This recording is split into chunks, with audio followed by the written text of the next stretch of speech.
Hey there, history buffs! Today, we're diving into a fascinating chapter of American history, the surprising tale of presidential wigs. Yep, you heard that right. Some of the early presidents of the United States wore powdered wigs, and it wasn't just a quirky fashion statement. Let's unravel the reasons behind this hairy trend.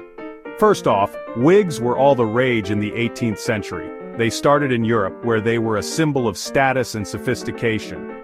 When you saw someone donning a powdered wig, you knew they were part of the elite. This trend quickly crossed the Atlantic and took root in colonial America.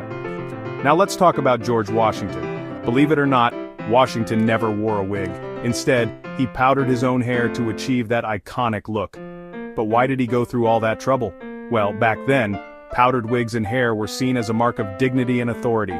It was a way to show that you were cultured and respectable.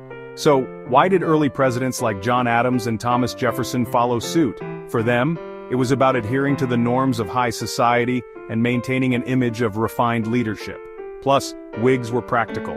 They could cover up bald spots, lice, and the general grime of the 18th century. But by the early 19th century, wigs started to fall out of fashion. Why? Several reasons. First, the French Revolution had a massive impact. The revolution symbolized a shift away from aristocratic traditions, and wigs were seen as part of the old regime. People began to favor more natural looks as a sign of democratic values and egalitarian principles.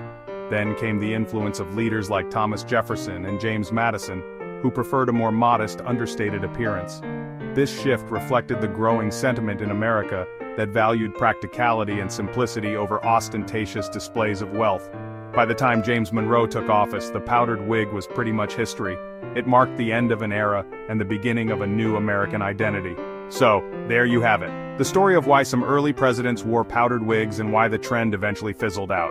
If you enjoyed this historical deep dive, don't forget to like and subscribe. And drop a comment below with your thoughts on presidential wigs. I'd love to hear what you think. Until next time, keep exploring the past to understand the present. Catch you later.